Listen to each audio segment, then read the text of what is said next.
याचा जाणकारांनी विचार करायचा असतो.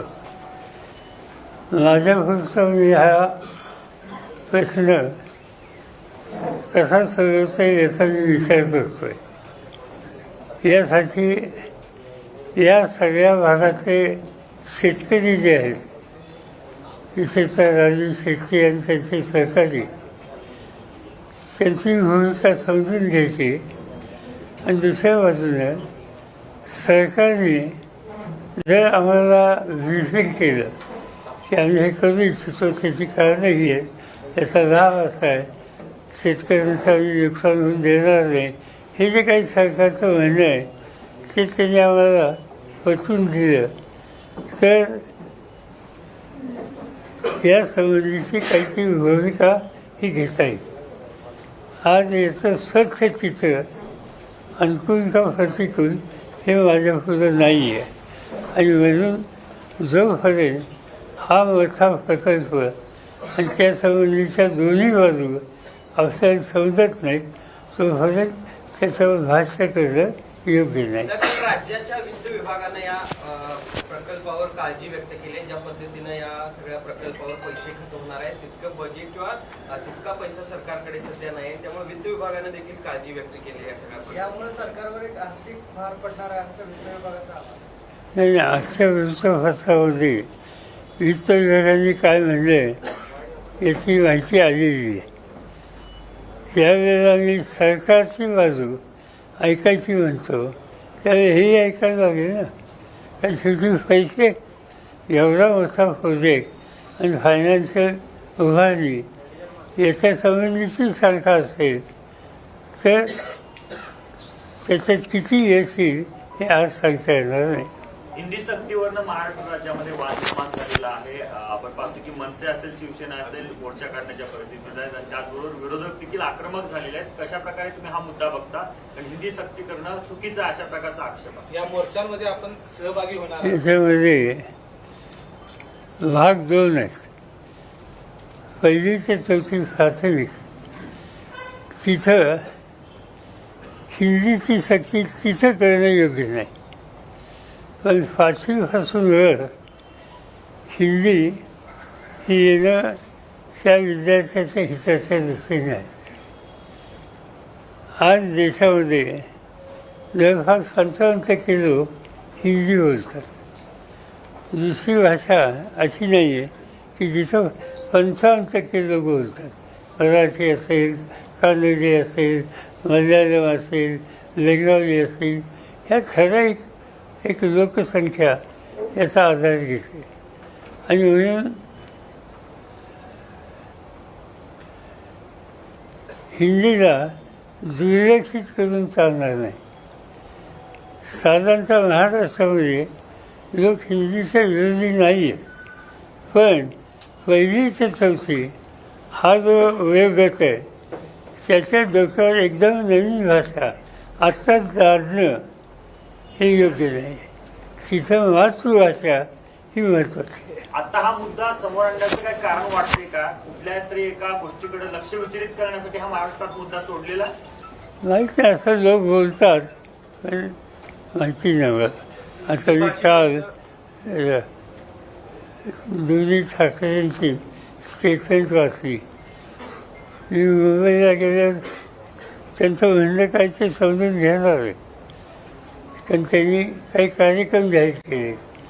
त्यांनी हेही जाहीर केलं की त्या कार्यक्रमामध्ये विविध राजकीय पक्षांनी सहभागी व्हावं.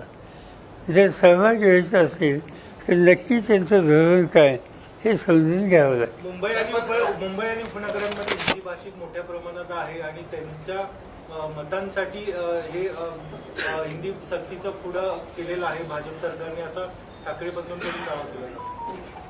मला माहीत नाही. काल पत्रकार परिषद घेताना राज ठाकरे म्हणाले की या संदर्भात आपण मोर्चा काढणार होतो आणि या मोर्चामध्ये कोण कोण सहभागी होतं हे देखील मला बघायचं आहे, कारण फक्त बोलणं आणि प्रत्यक्ष मोर्चामध्ये येणं, कारण हा मोर्चा जो असेल तो झेंडा व्यतिरिक्त अजेंडा असेल या मोर्चामध्ये. आपण आता त्याचं उत्तर दिलं मी की या संबंधीचं काही भाष्य त्यांनी केलेलं आहे. की आम्हाला समजून घ्यावं लागेल ना. कुणी सांगतो तुम्ही याच्यात सहभागी व्हा अशी भूमिका घेताना नाही. पण जर त्यांचा मुद्दा महत्त्वाचा असेल, राज्याच्या हिताचा असेल, तर तो जाणून घेणं आणि त्याच्या योग्य तो निर्णय घेणं याची आवश्यकता आहे. भाजप हा मुद्दा सोडून काढेल असं वाटतं का? कारण आम्ही मराठी भाषेला अभिजात भाषेचा दर्जा दिला, असं असताना हे जो हिंदी आणि मराठीचा जो वाद सुरू आहे हे भाजप आणून पाडेल असं वाटतं? मला काही याच्यात वाद दिसत नाही. माझ्या मते फक्त सरकारने पहिली ते चौथी इथं हत्या करू नये. पुस्तकांना स्थगिती दिली, मात्र तोंडी शिकवणार असं दादा भुसेंनी आता स्पष्ट केली. मला ठाऊक नाही. साहेब, शक्तीपीठसाठी समृद्धी महामार्गाचा दाखला केला जातो, त्याच्यामुळे खूप मोठी प्रगती होत आहे असं सांगितलं जातं. त्याच समृद्धी महामार्गावर ठिकाणी तुम्ही टीका केली होती की जे कोणी जात आहेत त्यांना देवेंद्रांची आज्ञा होते अशी इथपर्यंत टीका केली होती तुम्ही. तर खरोखरच त्याच्यामुळे समृद्धी महामार्गामुळे विकास होतोय का? आता लगेच कसं सांगायचं, तर तो रस्ता झाला आहे. दुर्दैवाने तिथं ॲक्सिडेंटची संख्या ही चिंता व्यक्त करावी असेल, पण त्याचे रिझल्ट एक 2-3 वर्षांनीच. सर, महाराष्ट्र कर्नाटक सीमा प्रश्न बरीच वर्ष रेंगाळलेला आहे.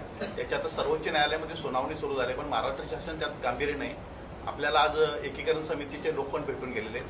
तर या प्रश्नाला गती मिळण्यासाठी शासनाने काय नाही, केलं? त्याच्यात एकीकरण समितीचं म्हणणं एकच आहे की एक कमिटी नेमली, आत्ताच नेमली.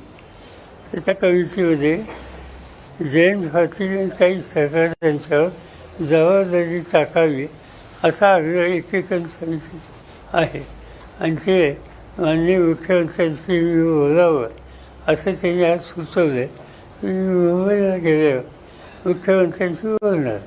महसूल वाढीसाठी मुंबई महानगरपालिकेनं भूखंड विक्रीला काढलेलं आहे. खरं तर तिजोरीत खळकाट आहे, त्यामुळे अशा प्रकारची भूमिका घेण्यात त्यांना वाटते का?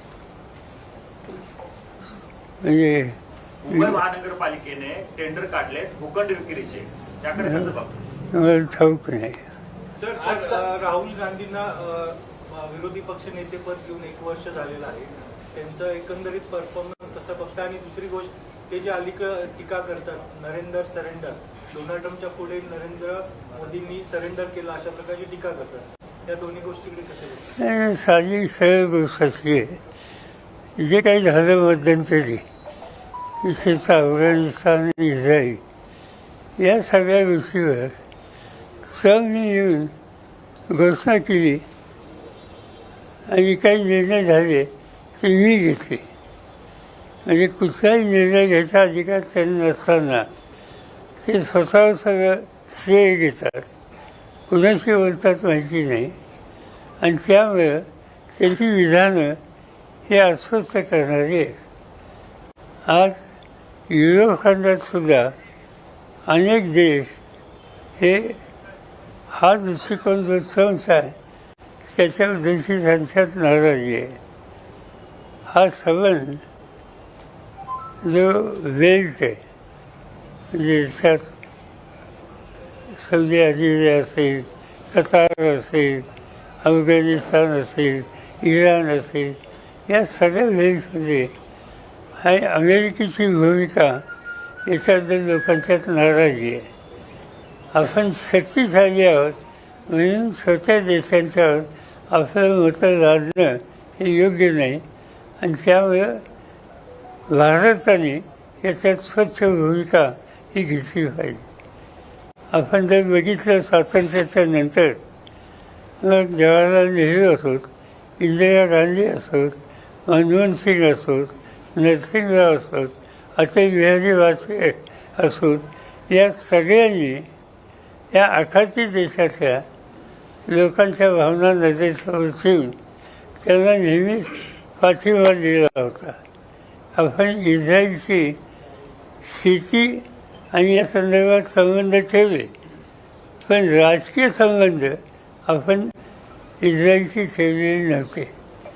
पहिल्यांदा आजचं सरकार जे आहे यासंबंधी स्वच्छ भूमिका घेत नाही आणि त्याचा परिणाम हा संबंध आखाती देशामध्ये आपल्याबद्दल म्हणजे भारताबद्दल गैरसमज आज तयार होतो. ही गोष्ट चांगली नाही.